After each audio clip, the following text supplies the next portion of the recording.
श्री परमात्मने नमः। ओम श्री गुरुभ्यो नमः। ओम श्री ऋषिभ्यो नमः। ओम सहना भवतु सहनौ भुनक्तु सह वीर्यं करवावहै तेजस्विनावधीतमस्तु मा विद्विषावहै। ओम शांति शांति शांति। सर्वेभ्यो नमः। देववाणी संस्कृतम यूट्यूब चलदृश्यं प्रति भवतां भवतीनां च हार्दं स्वागतम्।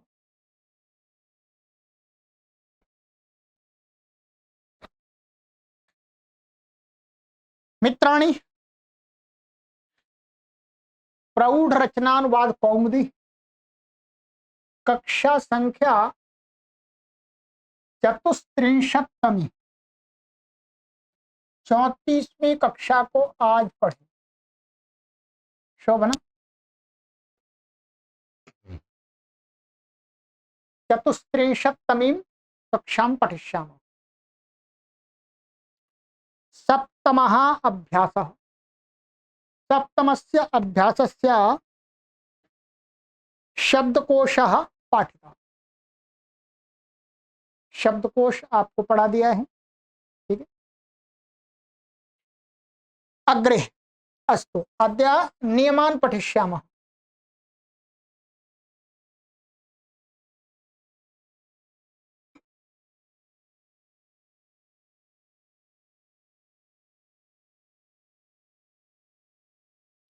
पुस्तकम् उद्घाटयतु।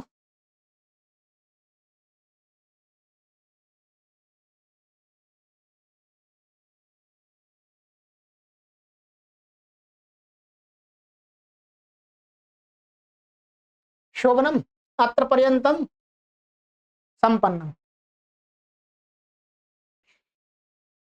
नियमः 47तमः नियमः 47वां नियम। ये अपादान कारक अस्मिन् अभ्यासे अपादान कारकं किं भवति, कुत्र कुत्र च पंचमी विभक्तिः भवति इति विषयं पठिष्यामः। अर्थात अपादान कारक क्या होता है और पंचमी विभक्ति कहाँ कहाँ होती है ये पढ़ेंगे।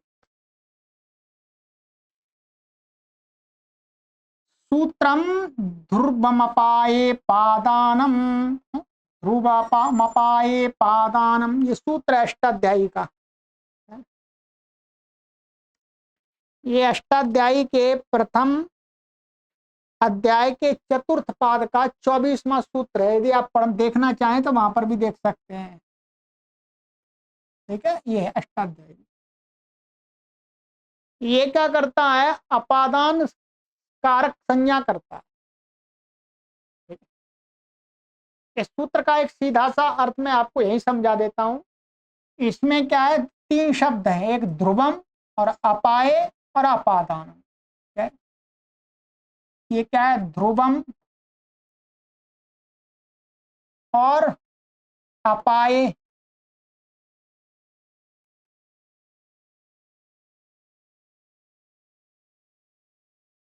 और ये अपादानम। शोभनम त्रीणि पदानि सन्ति। ध्रुवम, ध्रुवम का अर्थ अर्थात स्थिर, माने एक जगह स्थिर, अचल। अपाये इत्यस्य अर्थ अस्ति अलग अलग। अपाय माने अलग होना। अपादानम नाम कारकस्य नाम, अपादान कारकम, ठीक है। इस सूत्र में बताया है कि अपादान कारक किसको कहें। सरल सी परिभाषा आपको ध्यान रख जाएगी।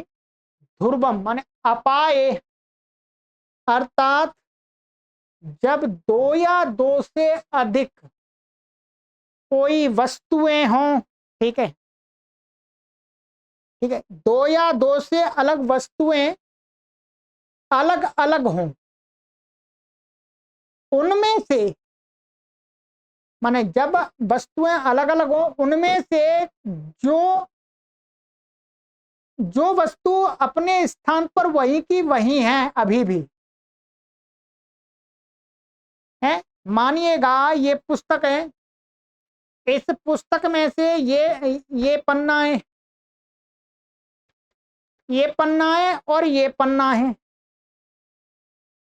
इन दो पन्नों को हमने इस पुस्तक से अलग कर दिया तो क्या हो गया, अपाय हो गया। इस पुस्तक का और इन दो पेजों का अपाय हो गया, माने अलग अलग हो गए, ठीक है। अब ये वास्तव में पुस्तक तो अपने रूप में ही है जैसी पहले थी, परंतु ये पेज यहां पर थे, इसके साथ में वो पेज हट करके दूर चले गए हैं। यही यहां पर इसका स्थिरता है। अथवा और मोटा उदाहरण आपको पहले भी समझाए हैं।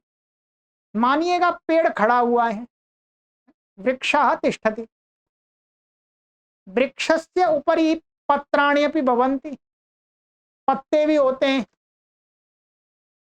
यदा तीव्र वायु आगच्छति, तेज वायु चलती है, तदा तीव्र वायु वेगेन कानिचित् पत्राणि तस्मात् वृक्षात् दूरी गच्छन्ति, अर्थात उस पेड़ के कुछ पत्ते टूट करके अलग चले जाते हैं। तो अब यहाँ पर जो पत्ते और पेड़ का पहले तो जुड़े हुए थे, परंतु अब क्या हो गया, अपाय हो गया।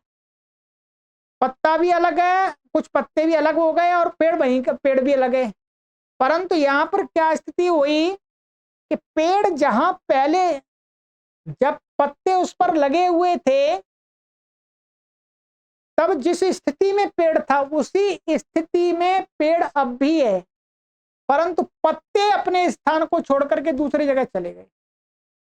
तो कहते हैं कि जब दो या दो से अधिक वस्तुओं में अपाय माने अलग अलग हो, पृथक्करण हो, तो उसमें से जो ध्रुव माने स्थिर रहता है, इस ध्रुव का अर्थ जो जैसा पहले था अब भी वैसा का वैसा ही है, उसकी अपादान संज्ञा होती है, वो अपादान कारक होता है। ये सरल इसका अर्थ मैंने समझा दिया, भूलेंगे नहीं आप। अर्थात अलग होने पर भी जो वस्तु पहले वाली स्थिति में रहती है, ध्रुव रहती है, उसकी अपादान संज्ञा होती है, ठीक है। तो अब क्या है, वृक्ष से पत्ते गिरते हैं तो वृक्ष और पत्ते दोनों अलग अलग हुए हैं, परंतु पत्ते की अपादान संज्ञा नहीं होगी। किसकी होगी, वृक्ष की होगी।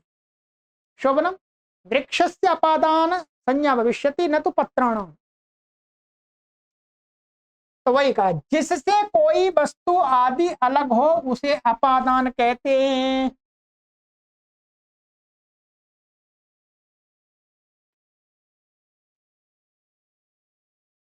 ठीक है। अब यहां पर एक उदाहरण और देता हूं मैं आपको। ओके, कोई आपको शंका कर सकता है, ये मैंने वैसे आपको रचनावाद कौमुदी में भी अहम उक्तवान कि मानिएगा एक घोड़ा है, क्या है, एक घोड़ा है,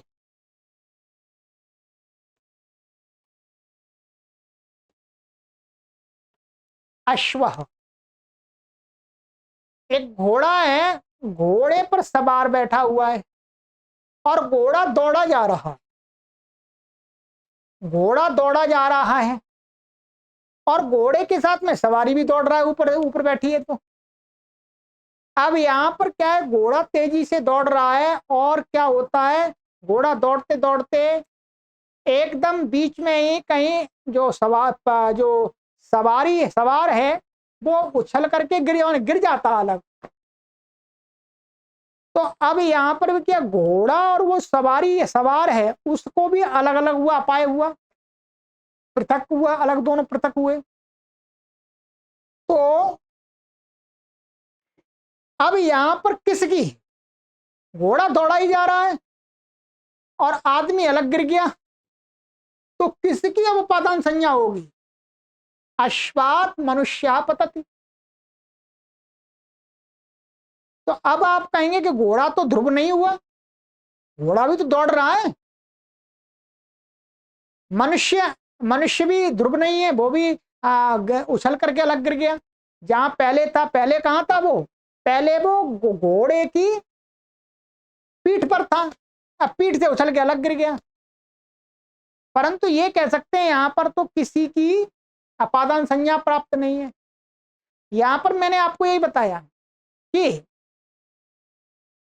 जब दो या दो से अधिक वस्तुएं जब जुड़ी हुई हैं, जुड़ी होने दोनों आपस में संयुक्त हैं, और संयुक्त की जो गति हो रही है, क्या है संयुक्त, माने उन दोनों संयुक्तों की जो गति हो रही है, वो गति ठहराव में भी मानी जा सकती है, वो गति गतिमान में भी मानी जा सकती है। तो अब यहां पर क्या है, जैसे घोड़ा और वो दोनों गतिमान थे, पहले गति में विद्यमान थे, गति में विद्यमान थे, परंतु क्या हुआ, घोड़ा तो अब भी गतिमान है, गति में चल रहा है, दौड़ा जा रहा है, इसलिए वो अपनी स्थिति से च्युत नहीं हुआ। जो मनुष्य था वो पहले उसमें गति थी, अब वो उछल करके गिर गया अलग, उस गति में नहीं रहा है, इसलिए यहां पर घोड़ा क्या माना जाएगा, ध्रुव माना जाएगा। ये आप समझ लीजिएगा। नहीं तो मोटा मोटा बताते हैं वृक्ष खड़ा हुआ है, तो खड़ा होना ध्रुव नहीं है। ध्रुव उसको मानते हैं जो अपनी अवस्था में टिका रहता है। वहां पर घोड़ा दौड़ने की अवस्था में टिका है, वो मनुष्य जो दौड़ने की अवस्था में नहीं है, अब गति उसमें खत्म हो गई, वो गिर गया है, इसलिए घोड़े की अपादान संज्ञा होगी, अश्वस्य अपादान कारक संज्ञा भविष्य की। ये ध्यान रखेंगे, ठीक। कोई आपको पूछ सकता है, मैंने बता दिया आपको। तो ये तो अपादान का लक्षण बता दिया इन्होंने। अब बताते हैं नियम अष्टाचत्वारिंशत्तम अपादाने पंचमी, अपादाने पंचमी भवती, माने अपादान कारक जिसकी अपादान संज्ञा, अपादान संज्ञा भवती, तद्वाच्ये शब्दे पंचमी विभक्ति प्रयोक्तव्या। जैसे ग्रामाद आयाति, गांव से आ रहा है, तो कोई व्यक्ति है गांव में था, गांव से वो आ रहा है, अर्थात गांव तो वहीं का वहीं है, ग्राम तो तत्रैव तिष्ठति। परंतु ग्रामस्थः मनुष्यः ग्रामं त्यक्त्वा पृथक गच्छति, तस्मात् अत्र अपायः भवति। ग्राम मनुष्ययोः अत्र अपायः, अपाये सति यद् ध्रुवं तस्य अपादान संज्ञा, अत्र अपाये पृथक करणे सति ग्रामः पूर्ववत् तत्रैव तिष्ठति, मनुष्यः पूर्ववत् न तिष्ठति, तस्मात् ग्रामस्य अपादान संज्ञा, अपादान संज्ञा संज्ञायां सत्यां तत्र पंचमी भवति, ग्रामात् आयाति। इतनी संस्कृत तो समझ सकते हैं। मैं संस्कृत लगातार बोलता हूं तो आपको परेशानी हो जाती है, समझ में नहीं आता है, इसलिए अब हमको संस्कृत बोलने में आनंद आता है, ठीक है, परंतु आपकी कठिनाई भी, पर आप थोड़ा तो समझ सकते हैं बीच बीच में। वृक्षात् पत्रम पतति, एक उदाहरण मया किंचित पूर्वम दत्तम, वृक्ष से पत्ता गिरता है। चलिएगा, ये हो गया हमारा।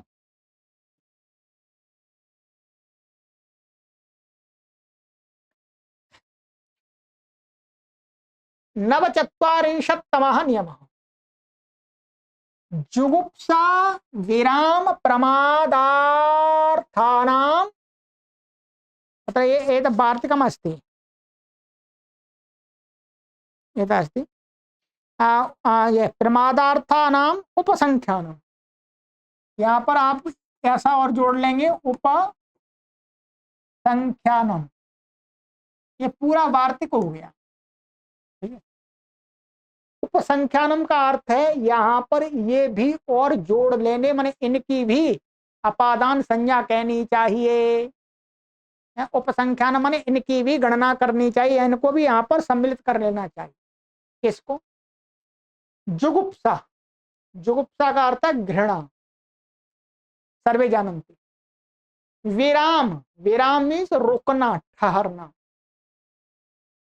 प्रमाद, प्रमाद, प्रमाद, प्रमाद का अर्थ, प्रमाद तो प्रमाद ही होता है, प्रमाद का अर्थ हम ऐसा कह सकते हैं, प्रमाद में विस्मृत होना, भूलना, ऐसा भी कह सकते हैं।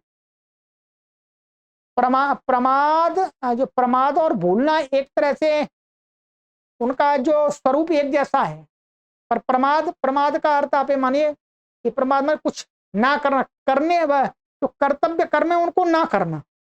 ना करना क्यों नहीं करना? भूल जाना, उनको ध्यान ही नहीं रखना, फोकस नहीं करना। इन माने इन अर्थ की धातु, माने घृणा अर्थ की धातु और विराम रुकना अर्थ की धातु और प्रमाद अर्थ की धातुओं और शब्दों के साथ ध्यान रखेंगे। घृणावाची शब्द, विरामवाची शब्द और प्रमादवाची शब्द। मानिएगा जुगुप्सा अपने आप में घृणावाची शब्द है, विराम अपने आप में विरामवाची शब्द है, ठीक है, और प्रमाद स्वयं प्रमादवाची शब्द है। माने ये प्रमाद को कहने वाले शब्द हो संज्ञावाची अथवा धातु हो, उनके साथ में पंचमी होती है, ध्यान रखेंगे, उनके साथ में पंचमी होती है। अर्थात जिस घृणा जिससे की जाए तदवाची शब्द में पंचमी होगी, विराम जिससे रोका जाए उसमें पंचमी होगी, जिससे प्रमाद किया जाए तत्र पंचमी भवती। ठीक है, जैसे पापात जुगुप्सते विरमति, पाप से घृणा करता है, पाप से रुकता है, तो पाप से रुकता है तो पाप, पापम इत्यत्र अपादान संयम और अपादान संज्ञा और अपादान कारक संज्ञा होने से अपादान पंचमी से पंचमी हो रही है। ये सूत्र वास्तव में ये लिख रहे हैं पंचमी होती है, परंतु ये सूत्र का अर्थ ये है वास्तव में ये अपादान संज्ञा करता है, और जिसकी अपादान संज्ञा हो जाती है उसमें पंचमी अपने आप हो जाती है, इसलिए इन्होंने हिंदी में सीधा पंचमी लिख दी। घुमा फिर के बात वही है, मैं घुमा फिर के बता रहा हूं, उन्होंने सीधा बता दिया।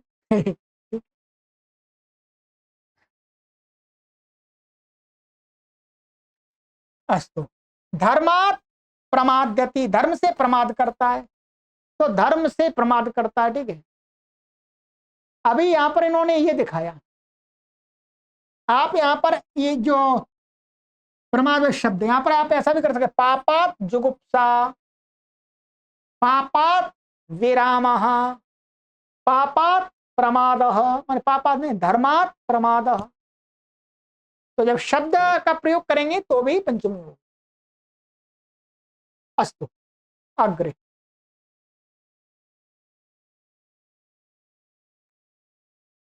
पंचाशत्तमः नियमः,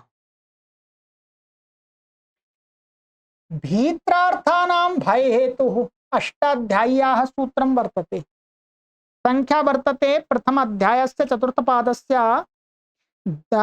पंचविंशतितमं सूत्रम, ठीक है।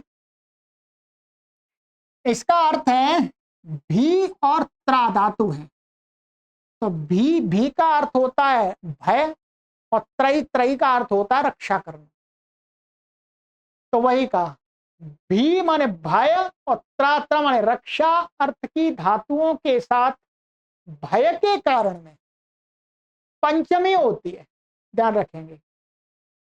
भय और रक्षा, रक्षा भी किससे की जाती है? जिससे भय हो, इसलिए भय हेतु दोनों में, भय वाली भय अर्थ की धातु और रक्षा अर्थ की धातु दोनों में भय का कारण विद्यमान होता है। भाई रक्षा तभी तो करते हैं किसी का भय होगा, जब भय ही नहीं है तो रक्षा क्या करेंगे। और कोई व्यक्ति डरता है तो डरता कब है? जब उसको किसी से भय होता है, तो दोनों के साथ में भय का हेतु लगा दिया, ठीक है। तो माने कारण में भय का और रक्षा का, माने भय के कारण में रक्षा करते समय हम ये देखेंगे कि रक्षा हम कर रहे हैं तो उसमें भय का कारण क्या है। हमें डर लग रहा है तो हम ये देखेंगे कि डर का कारण क्या है। तदवाची शब्द में पंचमी होती है, अर्थात उसकी अपादान संज्ञा करता है ये सूत्र। अपादान है पंचमी, पंचमी हो जाती है। जैसे चोरात बिभेति, अत्र पंचमी भवति। चोरात त्रायते, रक्षा करता, रक्षा किसी की करता है तो उसको किससे भय है? चोर से। तो भय का कारण क्या? चोर। चोरात भय त्रायते न भीतो मरणादस्मि। ठीक है, मरने से मैं डरता नहीं हूं। ठीक है, यहां पर मरने से मैं डरता नहीं हूं, तो डरना किससे है? मरने से। परंतु फिर ना ने निषेध कर दिया, तो मरणात भीतः, मरण मृत्यु से मैं डरा हुआ नहीं हूं। न भीतो मरणादस्मि, तो यहां डरने का कारण क्या? मर मृत्यु, मृत्यु से लोग डर जाते हैं। ठीक है, नहीं डरता हूं ये तो ना ने किया है बाद में। ठीक है, तो ये अत्र मरणात् अत्र पंचमी, अर्थात मरणस्य, मरण प्रातिपदिकस्य अपादान संज्ञा, अपादाने पंचमी थी, पंचमी भवति।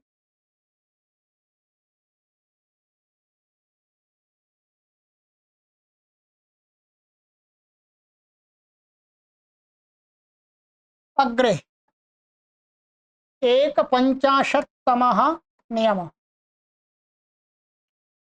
पराजेरसोढः। एतदपि अष्टाध्याय्याः सूत्रं वर्तते। प्रथम अध्याये चतुर्थपादस्य षड्विंशतितमं सूत्रं, 26वां सूत्र।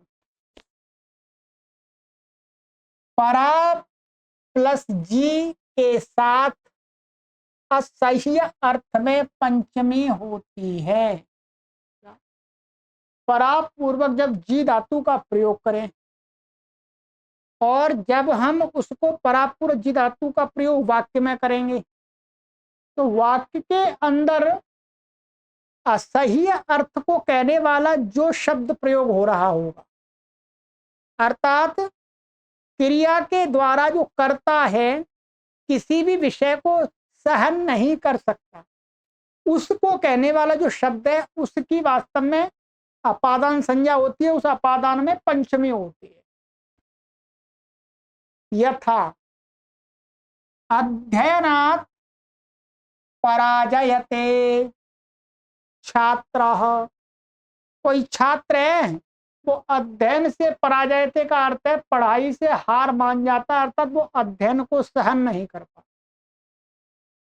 अध्ययन में जो परिश्रम करना पड़ता है उसको सहन नहीं करना पड़ता, सहन नहीं कर सकता और हाथ जोड़ देता, नहीं मैं नहीं पढ़ सकता गुरुजी मैं नहीं पढ़ सकता। तो यहां पर इस क्रिया के द्वारा कर्ता किसको सहन नहीं कर पा रहा? अध्ययन को। तो अध्ययन क्या हो गया? असह्यवाची। ठीक है, सबके लिए नहीं, जो नहीं कर पाता सहन, जो पढ़ने में समर्थ नहीं हो पाता, तो अध्ययनात् में पंचमी हो गई। परंतु ध्यान रखेंगे असह्य अर्थ में होगी तभी, किंतु यदि परा धातु जी, परापूर्व जी धातु पराजित करने अर्थ में भी होती है। क्या है? पराजित करने अर्थ में। जब पराजित करना इसका अर्थ होगा तो फिर पंचमी नहीं होगी, फिर तो जिसको पराजित करता है उसमें द्वितीया होती है। परंतु शत्रुन पराजयते, शत्रुओं को हराता है में द्वितीया होगी। यदि असह्य का विषय उपस्थित होता है तो असह्यवाची प्रातिपदिक में पंचमी होगी, अपादान संज्ञा होकर के, न कि परापूर्वक जी धातु जब जब प्रयोग करेंगे तो हर जगह उसमें पंचमी होगी, नहीं। इसमें शत्रुन पराजयते, यहाँ तो शत्रुओं को पराजित कर लेता है, अर्थात शत्रुओं को आराम से सहा लेता है और उनको खदेड़ देता है। यहाँ पर असह्य वाला कोई बात ही नहीं, तो इसलिए शत्रुन में द्वितीय ही होगी, या तो कर्म ही बनेगा।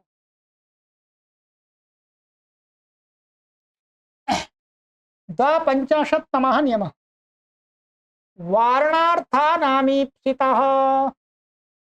एतदपि सूत्रमस्ति प्रथम अध्याय से चतुर्थ पादे 27तमं सूत्रम्।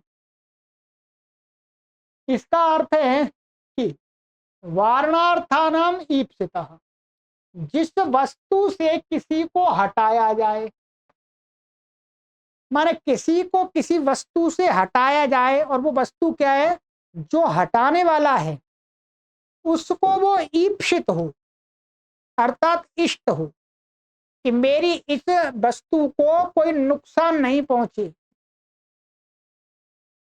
तो कहते हैं जिससे हटाया जाता है, जिससे हटाया जाता, तदवाची प्रात शब्द में पंचमी अर्थात उसकी अपादान संज्ञा हो जाती है, तो अपादान पंचमी से पंचमी हो जाती है। उसमें पंचमी होती है जैसे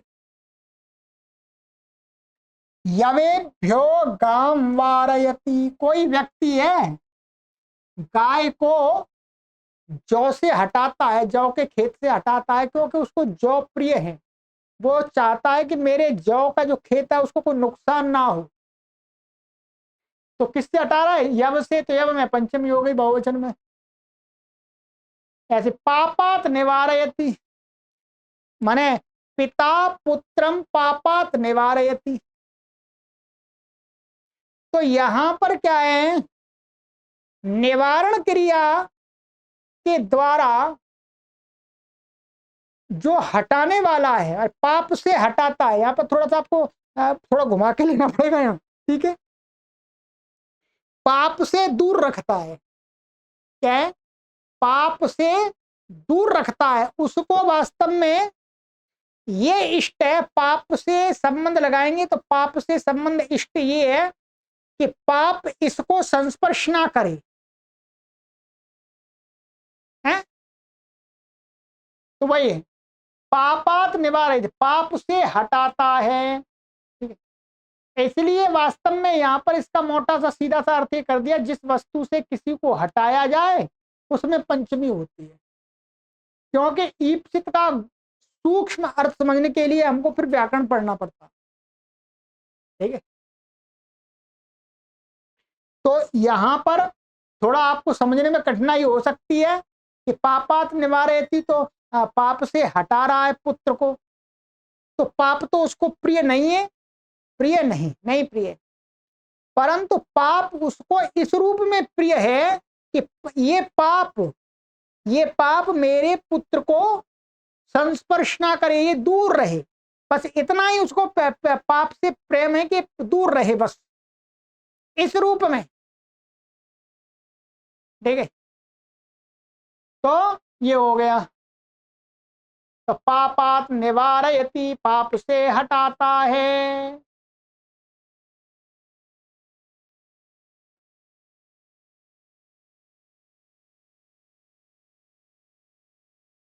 अग्रे त्रिपंचाशत्तमः तमः नियमः अंतर्धौ येना दर्शनमिच्छति, एतदपि सूत्रमस्ति प्रथम अध्याय से चतुर्थ पादस्य 28तमं सूत्रम, ठीक है। इसका अर्थ है जिससे छिपना चाहता है, कोई व्यक्ति जिससे छिपना चाहता है, तो जिससे छिपना चाहता है तदवाची शब्द में पंचमी होती है। जैसे मातुर निलीयते कृष्ण, कृष्ण छिपता है, किससे छिपना चाहता है, माता से, तो मातु अत्र किम भवति, पंचमी विभक्ति, शोभनम का व्यक्ति भवति पंचमी विभक्ति, यतो ही मातु निलयनम इच्छति, तो कृष्ण माता से छिपता है। आख्यात चतुःपंचाशत्तमः आख्यातोपयोगे, एतत् सूत्रमस्ति प्रथमाध्याय से चतुर्थ पादस्य एकोनत्रिंशत्तमं सूत्रम, ये क्रमेण तत्र वर्तन्ते। जिससे नियम पूर्वक विद्या पढ़ी जाए उसमें पंचमी होती है, ठीक है। अर्थात नियम पूर्वक माने प्रतिदिन आकर के, जैसे स्कूल में जाकर के पढ़ते हैं हम गुरुजी से, ऐसे नहीं कहीं पर कोई कथा हो रही है तो देख ली, कथा में बैठ गए, ये सुन लिया, कुछ जान लिया, नहीं। नियम पूर्वक अर्थात इस समय से इस समय तक मुझे पढ़ना है, उनसे पढ़ रहा है, तो ये नियम पूर्वक हो गया। तो जिससे नियम पूर्वक विद्या आदि पढ़ी जाए उसमें पंचमी होती है। जैसे उपाध्यायात अधीते, गुरुजी से पढ़ता है।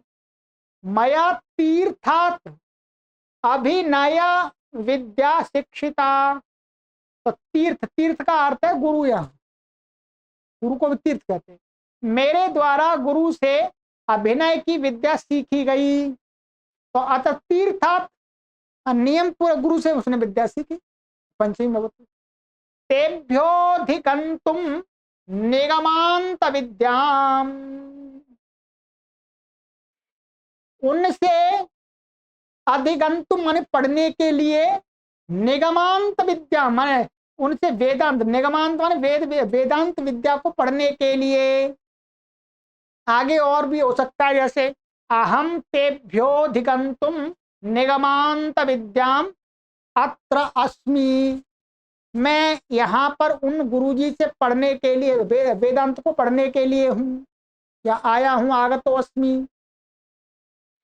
तो किंचित तेभ्य में पंचमी हो गई। तो नियम पूर्व विद्या इससे पढ़ी जाती है मुख्य रूप से, उसमें ही तद्वाची शब्द में पंचमी विभक्ति ही भवति। अस्तु, पंचपंचाशत्तमः नियमः। जनिकर्तुः प्रकृतिः भुवः प्रभवः सूत्रद्वयं वर्तते, शोभनं क्रमेण स्तः। जनिकर्तु प्रथम अध्याय चतुर्थ पादस्य 63तमं सूत्रम, भुवः प्रभवः 31तमं सूत्रम। उत्पन्न या प्रकट होना अर्थ वाली जन और भू धातु, क्या उत्पन्न, इन दोनों सूत्रों का इकट्ठा अर्थ कर दिया इन्होंने।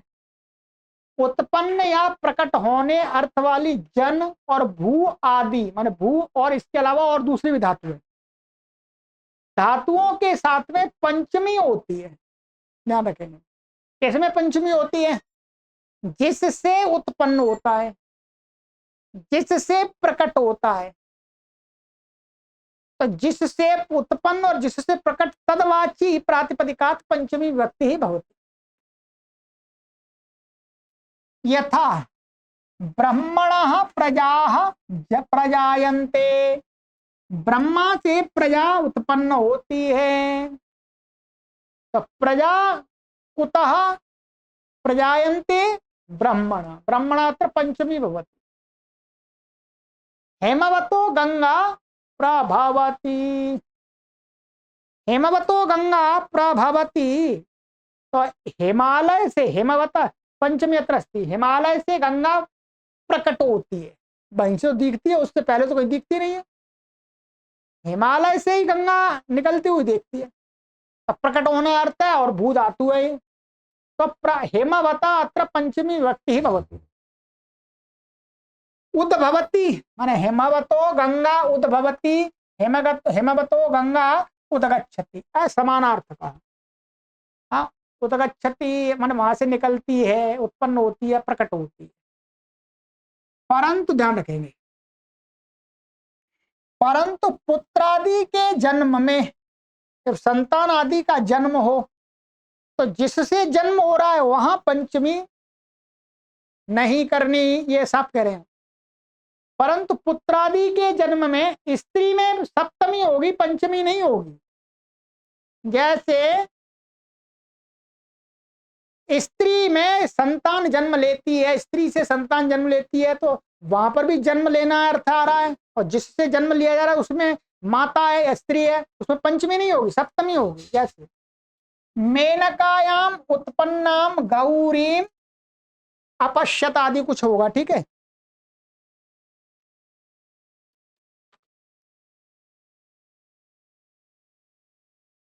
अजायत, ठीक है, यहां पर ऐसा लेना पड़ेगा, मेनकायाम उत्पन्नाम गौरीम अजायत।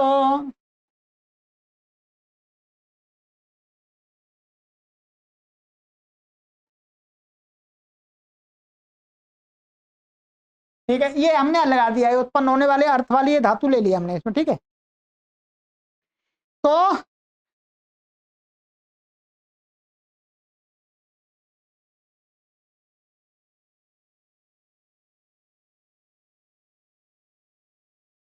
तो मेनकायाम उत्पन्नाम गौरी, अजायत नहीं लगेगा यहाँ पर, और कुछ लगेगा। ये मेनकायाम उत्पन्नाम गौरी अपश्यत, ऐसा हो जाएगा, यहाँ पर अपश्यत कर लेते हैं।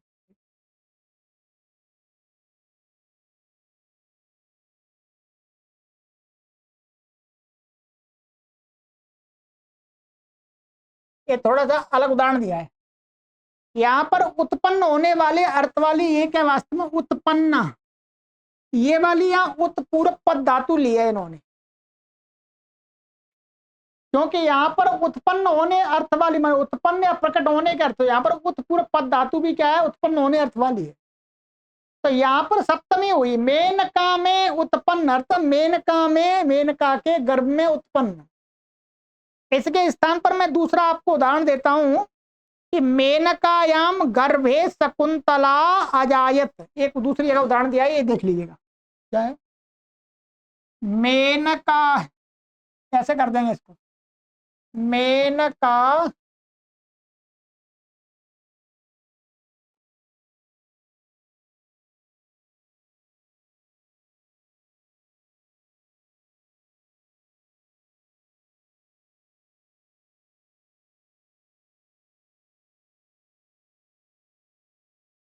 ठीक है, ये हो गया सही है, ये जा है, ठीक है, दो ये मैं मेनका के, मेनका से, मेनका में शकुंतला उत्पन्न हुई, मतलब मेनका से शकुंतला उत्पन्न हुई, ये इसका अर्थ है।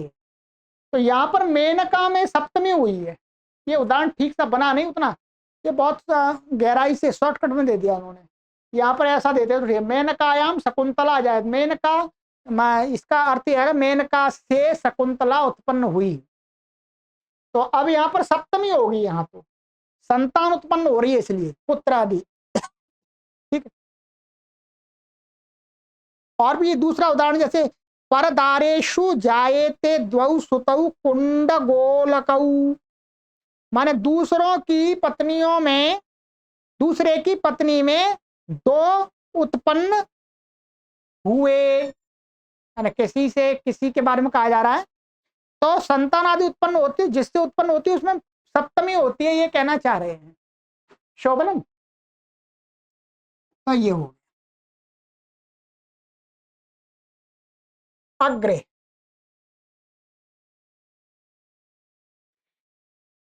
षट पंचाशत्तम ल्यप ल्यब लोपे कर्मण्यधिकरणे च, ये बहुत समझने वाला सूत्र है, ठीक है। कहते हैं ल्यप लोपे कर्मण्यधिकरणे च, कर्मणि और अधिकरण, ये कहते हैं कर्म कारक में और अधिकरण कारक में। ल्यप लोपे, ल्यप लोपे का अर्थ है माने ल्यप प्रत्यांत अथवा कत्वा प्रत्यांत जो शब्द होते हैं उसका अर्थ हो, परंतु ल्यप प्रत्यांत शब्द का प्रयोग ना हो। तो उस क्योंकि जो ल्यप प्रत्यांत शब्द होते हैं वो किसको कहते हैं, क्रिया को कहते हैं। तो ल्यप प्रत्यांत जो क्रिया है उसका जो कर्म हो, कर्म अथवा अधिकरण बन रहा हो, तो उसमें भी पंचमी होती है, ये कह रहे हैं। देखिए कत्वा या ल्यप का अर्थ गुप्त होगा, गुप्त होगा अर्थात ल्यप प्रत्यांत शब्द का प्रयोग नहीं होगा, अर्थ तो होगा।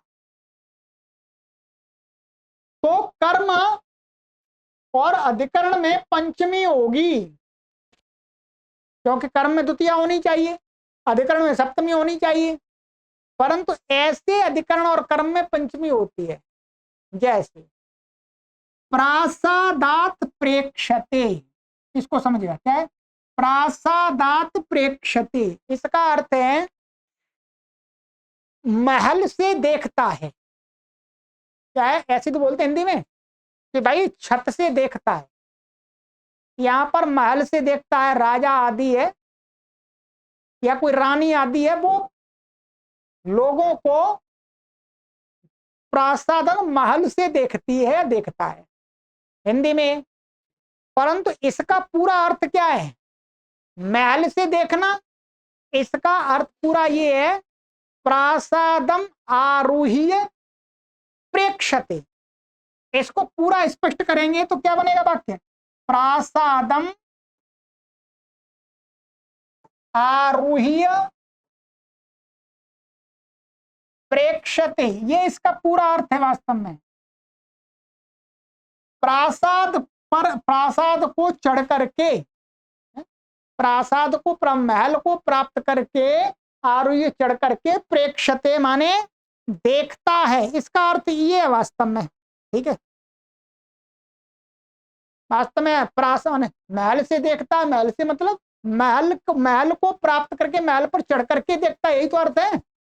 तो ये क्या आरूही है, ये लेप प्रत्यंत शब्द है, इसका यहाँ पर प्रयोग नहीं हो रहा यहां, इसलिए। और इसका ये क्या है? कर्म है। जब इसका प्रयोग कर रहे हैं तो ये कर्म बन गया। अब इसको हम हटा देंगे, अर्थ रहेगा तो फिर इसमें सप्तमी पंचमी होगी। प्रासादात प्रेक्षते, अर्थ दोनों का एक ही निकलेगा। इस प्रकार से बता रहे हैं शोभन। तथैव आसनात प्रेक्षते,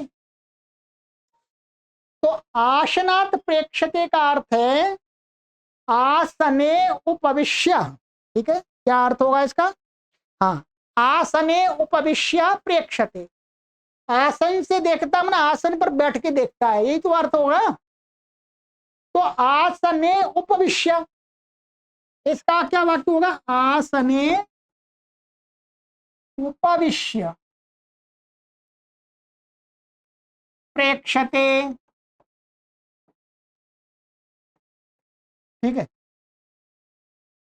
उपविश्य एक लेप प्रत्यंत है, जब इसका प्रयोग करेंगे तो इसमें सप्तमी होगी, ये इसका अधिकरण है, इसलिए जब इसको हटा देंगे इसका अर्थ रह जाएगा, तो फिर इसमें पंचमी होगी। आसनात प्रेक्षते, आसन से देखता है अथवा आसन पर बैठकर देखता है, दोनों का एक ही बात है, एक ही प्रकार की क्रिया होती है। श्वसुरात जिह्रेति। ठीक है, तो श्वसुरात जिह्रेति का अर्थ है श्वसुरम वीक्ष्य जिह्रेति। जिह्रेति का अर्थ लज्जा करे, ससुर से लज्जा करती है, जो बहू है वो ससुर से लज्जा करती है, इसका अर्थ है। तो यहां पर पंचमी कैसे हुई जी? पंचमी कैसे हुई? तो यहां पर इसका पूरा अर्थ वास्तव में ही है श्वशुरम वीक्ष्य जिह्रेति।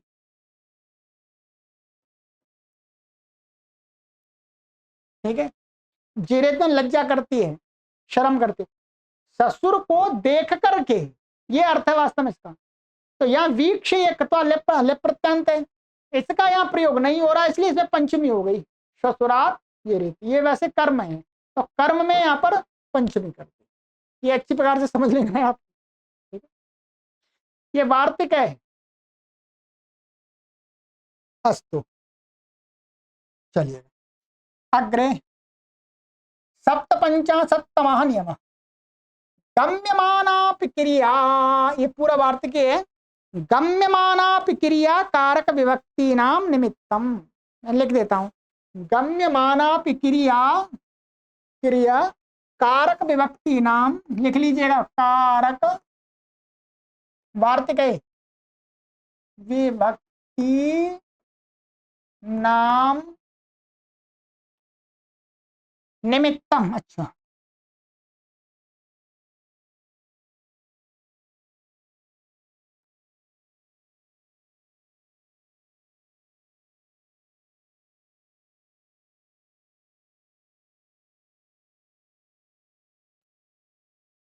इसका अर्थ ये है कि गम्यमानापि क्रिया, क्रिया गम्यमान हो रही है, कहने का अर्थ है कि जो धातु है, माने क्रिया को कहने वाला जो शब्द है उसका प्रयोग नहीं कर रहे, उसका प्रयोग नहीं कर रहे, उसका प्रयोग ही नहीं कर रहे पूरा किसी भी क्रियावाची का, पर क्रिया वहां गम्यमान हो रही है, उसके अर्थ की प्रतीति हो रही है। तो भी बिना प्रयुक्त हुए भी गम्यमान मान प्रतीत होने वाली जो क्रिया है वो कारक माने क्योंकि क्या क्रिया कारक कब होता है, कारक क्या क्रिया के निमित्त से कारक बनता है, कारक की अपेक्षा करके ही तो कारक बनते हैं, वो क्रिया की अपेक्षा करके ही तो कारक बनते हैं। क्रिया की सिद्धि में जो जो सहायक होते हैं मुख्य रूप से सीधे सीधे उनको कारक बोलते हैं। तो कहते हैं क्रिया का प्रयोग ना हो क्रियावाची शब्द का तो भी, परंतु क्रिया गम्यमान हो रही हो तो भी क्या है, कोई शब्द वाक्य में दूसरा प्रयोग है तो उसको हम कारक बना लेंगे, जो भी कारक बनेगा वो, और उसमें वो विभक्ति कर देंगे। जैसे कब प्रश्न और उत्तर आदि में, ये अपनी तरफ से जोड़ दिया इन्होंने, ठीक है।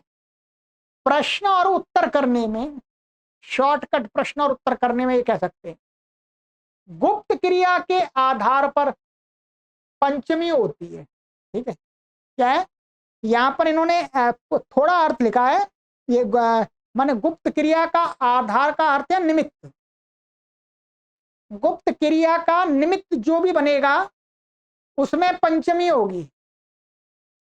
जैसे किसी ने पूछा कस्मात् त्वम, क्या है कस्मात् त्वम, इसका पूरा अर्थ ये है वास्तव में कस्मात् त्वम आगतः, क्या है, अथवा कस्मात् तुम आगच्छसि,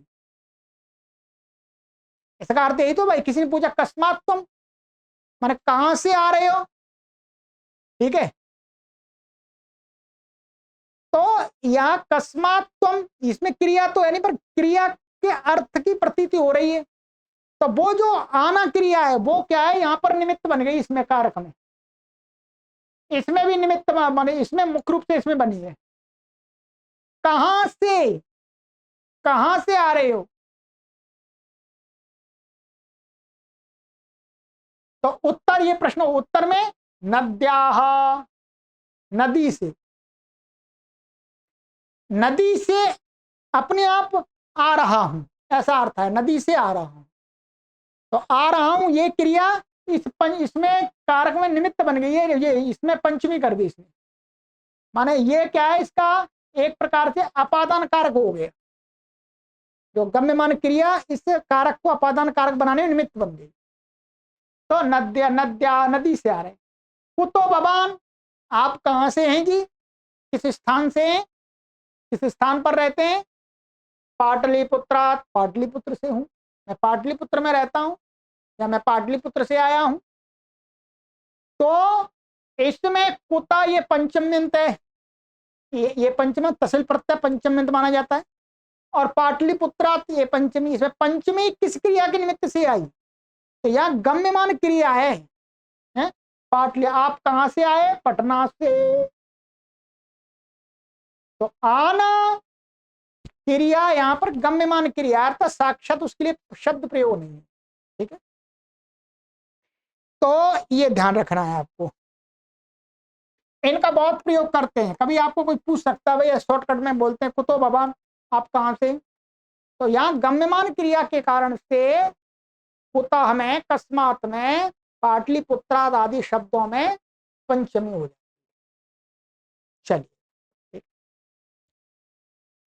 तो शोभनम अग्रे अत्र गृह कार्यम दत्तम अस्ति, शोभनम कर्तव्यम, गृह कार्य दिया हुआ है, ये आपको करना है, ठीक है।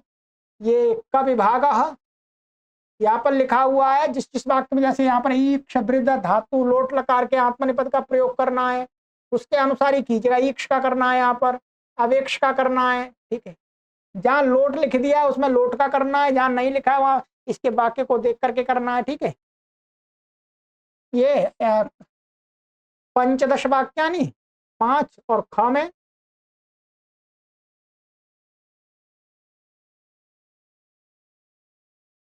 अष्टाविंशति, 28 और 15 43, 43, त्रयश्चत्वारिंशत् वाक्यानि सन्ति, बनाइएगा। नीचे यहाँ से आपको सहायता लेनी है पूरी, जितनी भी आप लेंगे उतना, क्योंकि मैं भी आपको यहाँ से सहायता लेकर के बना करके देता हूँ आपकी सरलता के लिए, ठीक है। अस्तु, आगे की कक्षा में गृह कार्य के मिलान के साथ मिलते हैं। अपने मित्रों को अवश्य शेयर करते रहिएगा, जिससे इस पुस्तक का पढ़ाना सार्थक हो जाए, और लोग पुस्तक को तो इसको मंगा लेते हैं परंतु पढ़ बहुत कम पाते हैं। पर हमारे इस YouTube चैनल के माध्यम से सभी लोग जिन्होंने पुस्तक मंगाई है, आगे मंगाएंगे, तो सभी लोग पढ़ लें। ठीक है, सर्वेभ्यो नमः।